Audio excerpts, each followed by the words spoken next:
I'm just gonna try and get in here before the rain.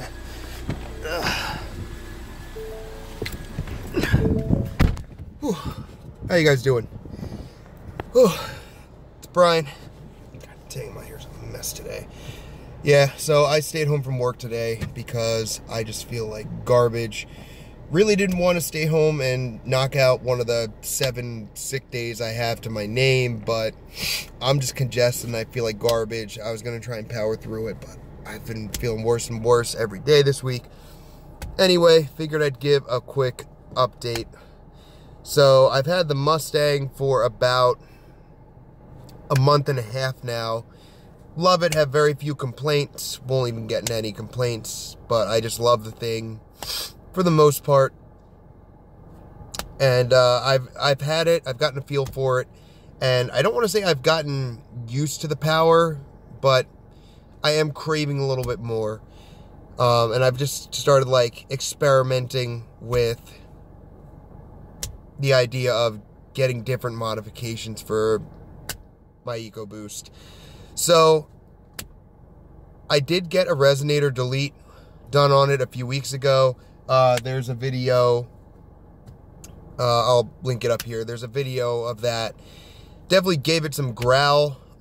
You know, it's still not as aggressive as a GT or a V6, but it's definitely better than the stock exhaust note. And it's, I haven't really seen a catback exhaust that I like, so for now, the resonator delete will do. But I figured I'd do like a plan. I'd list some of the mods I have planned in the near future for my EB. So, first off, probably going to do a tune. I've kind of debated which tune I want to use. It seems like the 2.3 liter EcoBoost engine is very selective with how it responds to certain tunes. I know that there's been a lot of talk about certain tunes blowing engines, and just a lot of people seem to, the general consensus is, if you don't want to risk shelling out money for a new engine as a result of a tune, it's better to seek the more conservative tunes. You know, that's obviously like an issue that a risk you run regardless of what engine you're tuning, what platform it is. But it just seems like with the EcoBoost engine, it's just a little bit more prevalent than it was with, say, my Mark 6 GTI, which is totally understandable. You know, the TSI engine that was on my old GTI, that it was an engine that had been around for a while. It was tried and tested. It was reliable for the most part. The EB engine is relatively new. So, you know, I'm digressing. So, the two tunes that I came down to that I'm eventually going to pull the trigger on is either, I considered Bama, but then I just decided that my two best bets were either the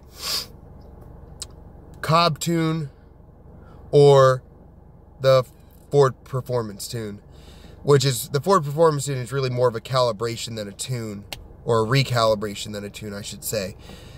But those are the two that I've narrowed it down to.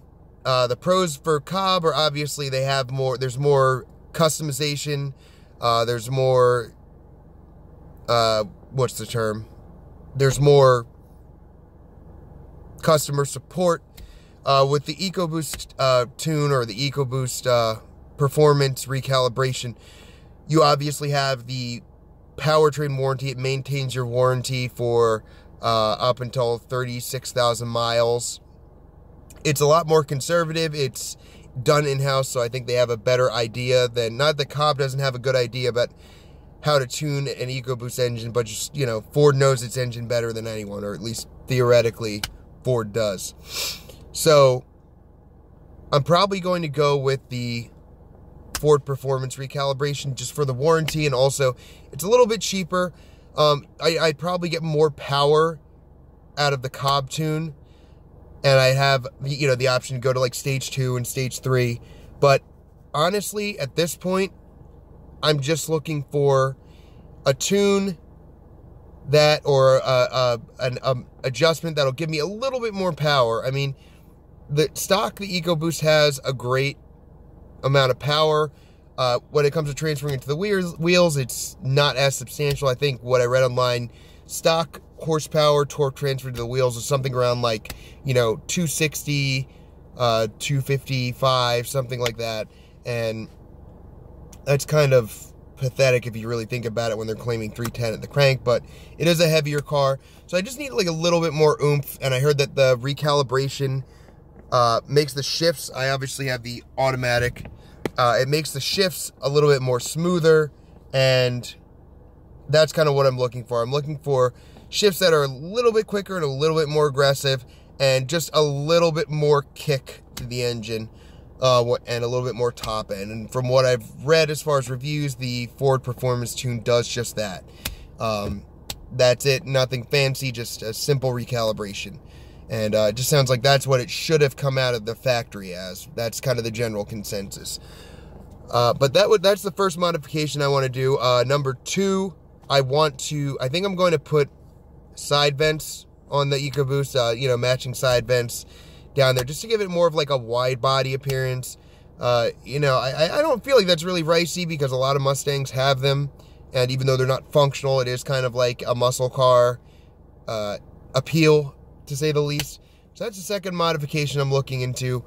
Third, I'm probably going to get a different engine cover. If you look at the stock EcoBoost engine cover, it's just kind of bland, and I do want to spice up the interior, or my engine bay a little bit, dress it up a little more. So there are a couple aftermarket engine covers I'm looking at. As far as maintenance and like preventative maintenance, I should say, I'm also going to look at number four is a catch can. I'm going to look at an oil catch can and installing that. The car has relatively low miles. I'm only at 31,333 miles. So there's still a chance for me to install a catch can and kind of retard a lot of that oil buildup and that carbon buildup that gets on your injectors, gets on your pistons, gets on everything else. So I'm probably going to install a catch can. And number five, I may or may not do this, but number five is I may get coilovers or some kind of lowering system. Nothing crazy. It's not going to be cambered. It's not going to be riced out. I do like the way my Mustang sits right now, but I may want to like take an inch or two off. Still kind of up in the air about that, but that's basically what I'm looking at. Oh God, I sound horrible. I need to go take a decongestant, but anyway, those are the modifications I've planned, the future plans for the EcoBoost.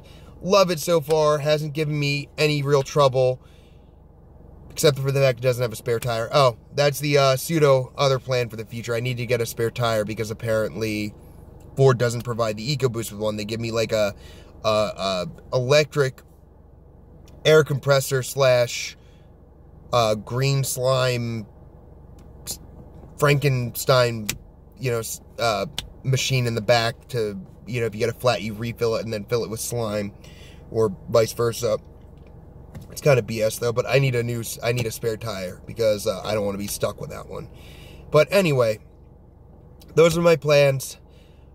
Expect some more videos in the near future, hopefully. Work's been kind of crazy. I'm out sick today, and then I have a 3-day weekend following this, but at least by Thanksgiving at the latest. So anyway, I'll talk to you guys soon. Have a great end of your summer, early fall. Out.